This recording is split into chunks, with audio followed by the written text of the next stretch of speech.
고래 바닥을 그런 역할을 하도록 만들어줘야 된다, 그런 얘기입니다. 그래야 좋은 구들방이 된다, 이런 말씀을 드립니다. 안녕하세요. 지리산 리포터 해람구들입니다. 오늘은 구들방에 대한 궁금증 58번째 시간입니다. 모든 것에 바닥이 있죠. 모든 것에 기초가 있죠. 그리고 기초가 중요하죠. 오늘은 고래바닥, 고래의 기초를 형성하는 고래바닥에 대해서 알아보죠. 고래바닥은 여기를 얘기를 하죠. 고래바닥의 역할은 크게 두 가지가 있습니다. 첫 번째는 구조적으로 고래의 기초 역할을 한다는 얘기고요. 이 고래의 하중을 받아주는 기초 역할을 하는 거죠. 고래뚝이나 구들장, 그리고 부토나 방바닥까지 전체의 하중을 받는 곳이기 때문에 부동치마가 되면 안 되겠죠. 단단하게 만들어야 됩니다. 두 번째 고래바닥의 중요한 역할은 뭐냐면 고래 속의 열기의 흐름에 있어서 연력학적으로 중요한 역할을 하는데요. 상대적으로 덜 뜨거운 냉기나 습기가 가라앉겠죠. 그러면 이 냉기나 습기를 어딘가로 빨리 빼줘야 될 겁니다. 이 두 가지 중요한 역할을 하는데, 첫 번째, 구조적으로 고래의 기초 역할을 한다 그랬죠. 그래서 단단해야 된다 그랬는데요. 부동치마를 하지 않도록 단단한 기초를 만들어야 됩니다. 그래서 고래바닥은 단단한 경반층에다가 만들면 좋은데요.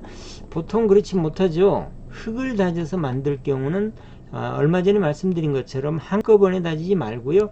최대 15cm 정도의 흙을 쌓고 다지고 또 흙을 쌓고 다지고를 이렇게 반복해야 된다 그랬죠. 흙은 다질 수 있는 두께의 한계가 15cm라고 그랬죠.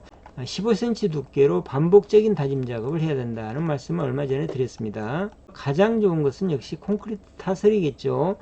단단한 콘크리트 타설로 통기초를 해서 하면 부동치마가 되지 않기 때문에 안정적인 고래바닥이 되겠죠.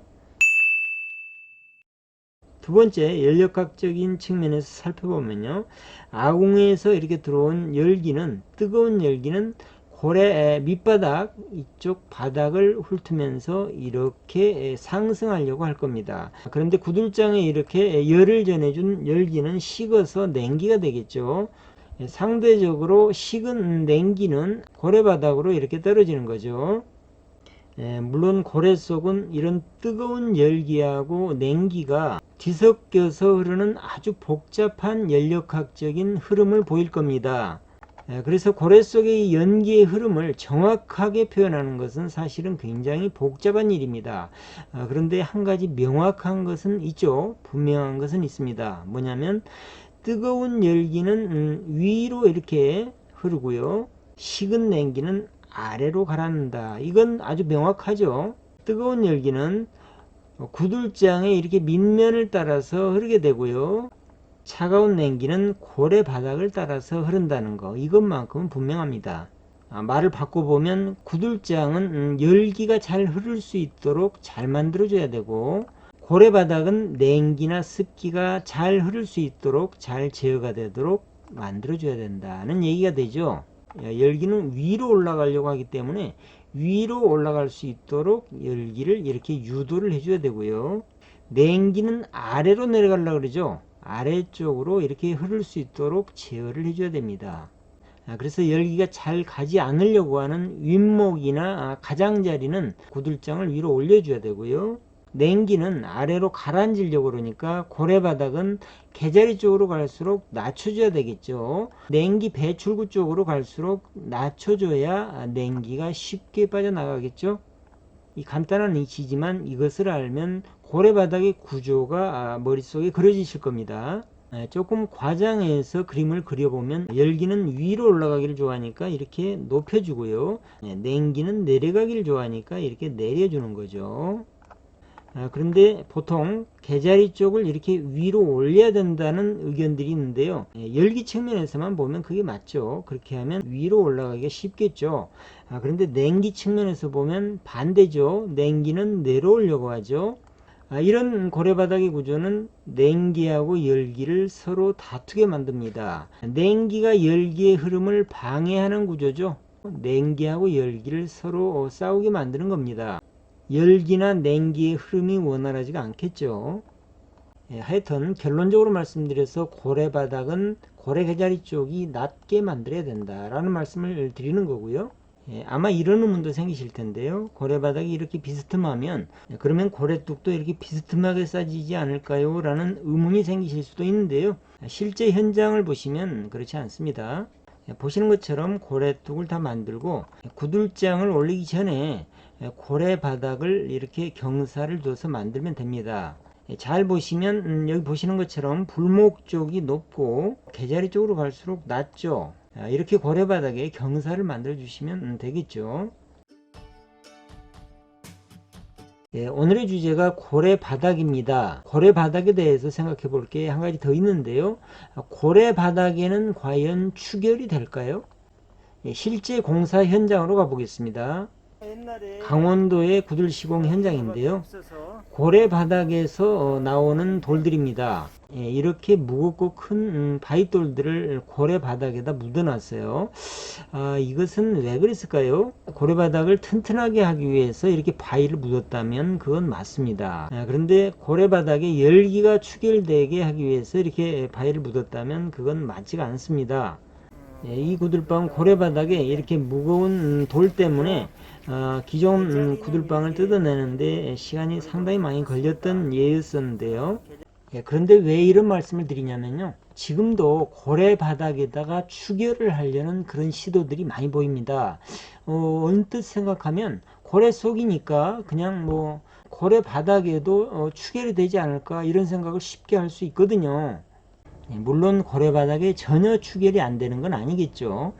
그런데 의미가 있을 정도의 추결량은 아니라는 얘기죠. 고래바닥에 열이 잘 가지 않는다라는 것은 실험을 해보면 알 수 있는데요. 이 구들은 실험용 구들인데요.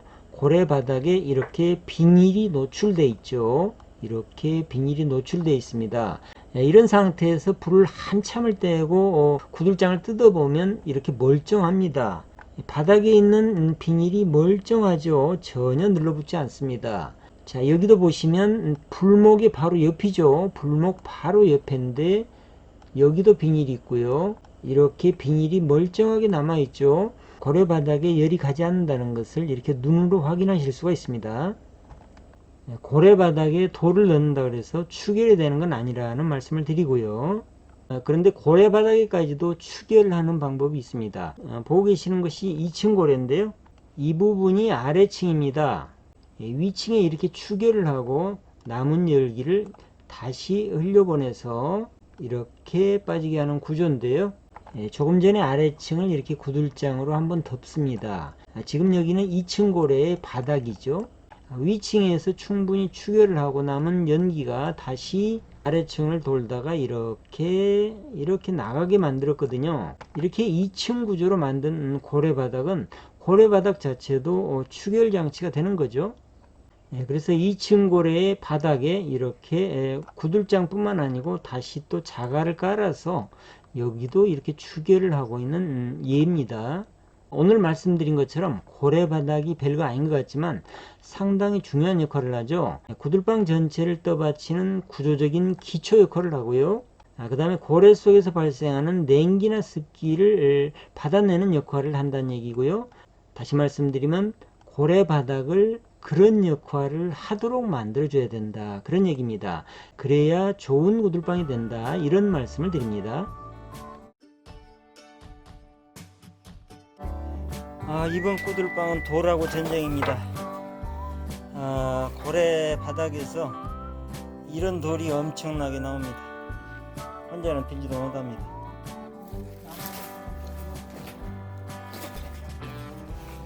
저쪽에 돌산이 하나 쌓였습니다. 저쪽이요.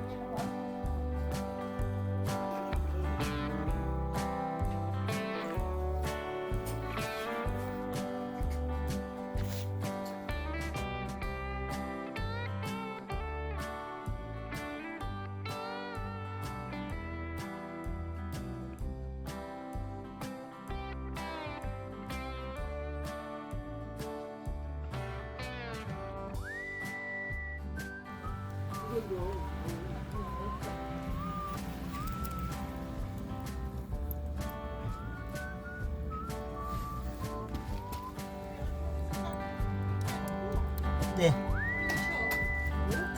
예. 예.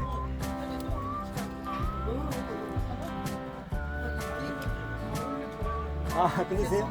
올려서 이제 사장님.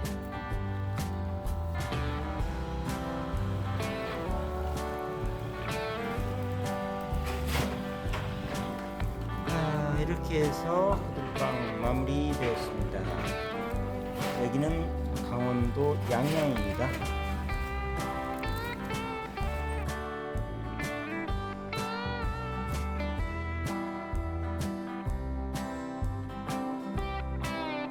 오늘은 고래바닥의 역할 그리고 고래바닥은 어떻게 만들어야 되는지에 대해서 알아봤습니다. 다음 시간에는 식은담이라는 이름도 구두를 처음 접하시는 분들은 좀 생소하실 수 있는데요.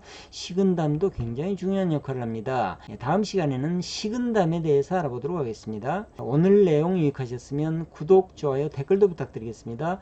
다음 시간에 뵙겠습니다.